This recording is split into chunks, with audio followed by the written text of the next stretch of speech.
हमनी के संस्कृति, हमनी के संस्कार सदा रहे हमनी के साथ। भारत के महान ग्रंथ और काव्य सब के संपूर्ण संकलन सब्सक्राइब करें तिलक।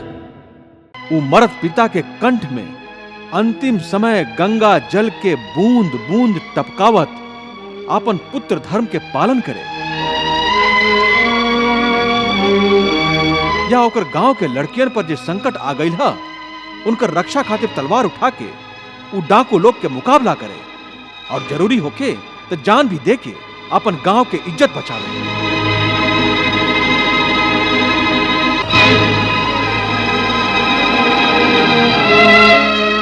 एकर निर्णय केहू दूसर कैसे कर सकेला?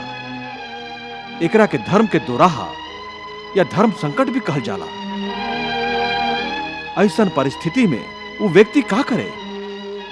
एकर फैसला केहू बाहर वाला ना कर सकेला।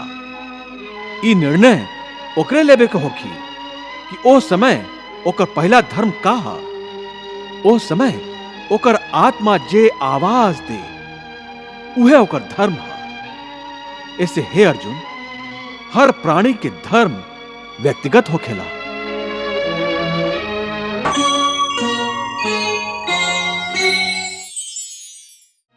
अपने अपने कर्म का सबके लिए विधान, जग में कर्म प्रधान है, जग है कर्म प्रधान, जग है कर्म प्रधान।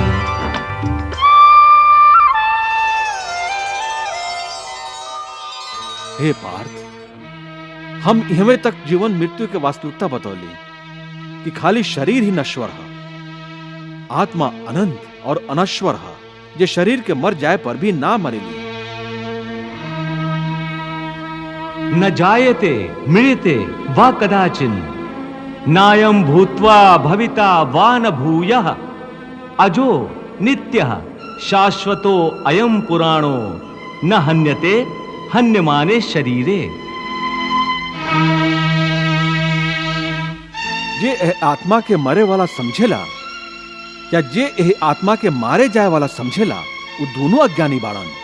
काहे कि आत्मा ना तो केहू के मारेला, ना केहू के द्वारा मारल जा सकेला। ऐसे केहू के मरे या मारे के शोक कैले बिना तू अपन कर्तव्य करा। तुहार धर्म युद्ध कैलहा, तू अपन धर्म समझ के युद्ध करा। युद्ध युद्ध युद्ध, ये श्री कृष्ण आखिर कब तक युद्ध करे के माला जपत रही हैं? यदि अर्जुन युद्ध कैल नखन चाहत तो ओकरा के एह तरह युद्ध करे खातिर विवश कैल का उचित था? उचित तो ये भी नहीं खे महाराज कि कोनो योद्धा युद्ध भूमि पर जाए और युद्ध करे से ही इनकार कर देवे। ई तो ऐसने भइल कि कोनो माझी नाव में सबके बैठा के बीच समुद्र में ले जाए और फिर कहे कि हम अभी पतवार रख देते हैं, अब नाव ना चलाई। तय में कृष्ण के का नुकसान है? आत्मा के अमर बता के भावना के वर्षा में भीजल अर्जुन के कोमल मन के काहे पत्थर बना रहल बाड़न? यदि आत्मा अमर है तो काई जरूरी है युद्ध करके युद्ध भूमि के हजारों लाखों लाश से ढक दिया जाए? एकरा से केहू के का लाभ पहुंची? महाराज, युद्ध में हानि त कौरवन और पांडवन दोनों के ही उठावे के पड़ी। बाकी एह युद्ध के अंतिम लाभ केकरा पहुंची ई त युद्ध के बाद ही पता चली। और यदि अर्जुन के हथियार रख देवे के कारण युद्ध ही ना होखे तो एकर लाभ निश्चित ही। हाँ महाराज, तब तक निश्चित ही एकर लाभ कौरव लोग के ही पहुंची और उनका पांडव लोग के उनका राज लौटावे के ना पड़ी। ठीक है ठीक है।